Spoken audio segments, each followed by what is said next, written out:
নমস্কার, কেমন আছেন আপনারা সবাই? আশা করছি আপনারা সকলে খুব ভালো আছেন এবং সুস্থ আছেন। একটু আড্ডার আরও একটি নতুন ব্লগে আপনাদের জানাই অনেক অনেক স্বাগত। আজ শনিবার, বিকেল এখন 4টে। বিকেলটা এত সুন্দর ছিল আর এত সুন্দর হাওয়া দিচ্ছিল, গাছটা দেখে আশা করি বুঝতেই পারছেন গাছেরাও যেন একদম হাসি হাসি মুখে দাঁড়িয়ে আছে। খুব সুন্দর লাগছিল। একটু বাইরে হাঁটাহাঁটি করছিলাম। বিকেলবেলায় তো আর সেই ছোটোবেলার মতন কোথাও গল্প করতে বসা হয় না সবাই মিলে। তো আজকে শনিবার বাড়িতে আছি, সেই কারণে বিকেলটা একটু হাঁটাহাঁটি করে নিলাম, বেশ ভালো লাগলো। ঠাকুরের বাসন ফাসন ধুয়ে নিয়েছি। তারপরে এই যে আমাদের ভুকু এসে গেছে। গতকাল রাতের একটা পরোটা ছিল, সেটাই ওর জন্য রেখে দিয়েছিলাম। কিন্তু আমি দেখেছি ও রুটি বা পরোটা কোনোটাই ভালো খেতে চায় না। ওকে মুড়ি দিলে ও কিন্তু কুক কুক করে খুব সুন্দর করে খায়, আর কি সুন্দর কুরুম কুরুম আওয়াজও হতে থাকে। আর একটা মজার বিষয় জানেন, যখনই মুড়ি খেতে যায়, শুকনো মুড়িটা তো নাকের নিঃশ্বাসে একটু উড়ে উড়ে যায়, সেটাকে আবার ধরাধরি করে একটা সুন্দর খেলাও করে। ও না এই শুকনো মুড়ি খেতেও বেশ ভালোবাসে। মুড়িটা যদি কোনো দিন দুধে ভিজিয়ে দিই, তাও কিন্তু ও খেতে চায় না।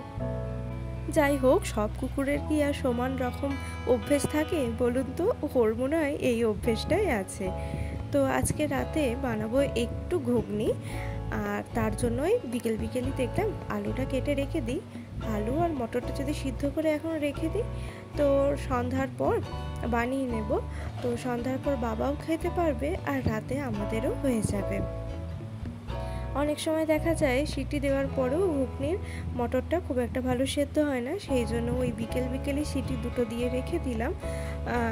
তো এরপরে আবার যখন প্রেশারটা খুলবো, তখন যদি দেখি মটরটা শক্ত আছে, তখন আর সিটি দেবো না। বাবাকে বললাম আমাদের যে বাগানটা আছে ওখান থেকে দুটোই ডাঁটা তুলে দাও, বেশ মোটা মোটা দেখে। তো আগামীকাল এই ডাঁটাটা দিয়ে সব সবজি দিয়ে একটা চচ্চড়ি করব। তো দেখুন এদিকে ডাঁটা তুলে নিয়েছি, এই যে দুটো ডাঁটা দিয়ে দিল, এতে অনেক হয়ে যাবে। একটু ভালো করে শিকড়ে যে কাদাটা লেগে আছে, এটা ভালো করে এখনই ধুয়ে নিই, নইলে আবার ঘরটা নোংরা হবে। এই দেখুন কি সুন্দর লাগছে বিকেলের পড়ন্ত রোদে, ডাঁটাগুলো কি সুন্দর লাগছে না, সবুজ সবুজ একদম।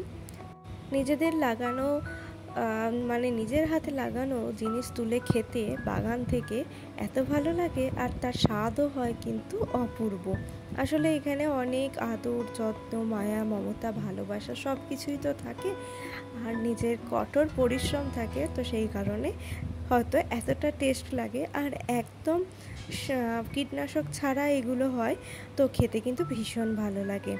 চলুন এবার সন্ধ্যাটা দিয়ে নিই, সন্ধ্যা হয়ে গেছে।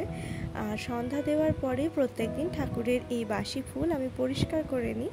দেখুন আজকে ফুলগুলো না একদম টাটকা তাজা আছে, কারণ ওই সকাল থেকে বৃষ্টি হয়েই যাচ্ছে। তো ফুলগুলো না একদমই নেতা নেতা হয়ে যায়নি, অন্যদিন যেমন নেতা নেতা হয়ে যায়, আজকে ফুলগুলো একদম সতেজ আছে। জবা ফুলগুলো দেখুন লালটা একটুও যেন কম হয়নি, অন্যদিন নইলে একটু ফ্যাকাশে হয়ে যায়, নিভু নিভু হয়ে যায়, আজকে কিন্তু একদম খুব সুন্দর আছে। আর প্রত্যেকদিন সন্ধ্যা দেওয়ার পরে ধূপ প্রদীপ সবই কিন্তু নিভিয়ে রেখে দিই ঘরের মধ্যে, আর ধূপ প্রদীপ আলাদা করে জ্বালিয়ে রাখি না। আলাদা ঠাকুরঘর হলে সেটা না হয় তবুও একটু সম্ভব, কিন্তু এই ঘরের মধ্যে হাঁটা চলা করি সব সময়, তাই আর জ্বালিয়ে রাখি না। ছোটবেলায় সেই মনে আছে ঘন্টির শব্দ, 12 ভাজা কাকু 12 রকমের ভাজা, তার মধ্যে মটর, কলাই, ছোলা, বাদাম, ঝুড়ি ভাজা সব কিছু একসাথে নিয়ে কি সুন্দর 12 ভাজা আসতো। আর তার সাথে থাকতো একটা লম্ফটা মাথায় নিয়ে, মানে ওই মাথায় কাঠের ঝাঁকা নিয়ে তার মধ্যে 12 রকমের ভাজা আর লম্ফ জ্বালিয়ে ঘন্টা বাজাতে বাজাতে কাকু আসতেন। তো আজকে ছোটোবেলার মতন সেই রকমই একটু ঘটি গরম করতে ইচ্ছা হলো, আর ওই ঘটি গরমও উনিই সাথে করে নিয়ে আসতেন। ঘটি গরমের জন্য ওনার কাছে থাকতো একটা উনুনটাতে কয়লার আঁচ থাকতো, আর ওপরে এই যে এই ঝুড়ি ভাজাটা থাকতো, আর খেতে কিন্তু বেশ ভালো লাগতো। অপেক্ষায় থাকতাম কখন আবার কাকু আসবে। দেখুন আমার হাতে কিন্তু 2 রকমের ঢ্যাঁড়স আছে, একটা একটু সরু সরু আর একটা বেশ টাটকা তাজা, ওগুলো হলো গাছের ঢ্যাঁড়স।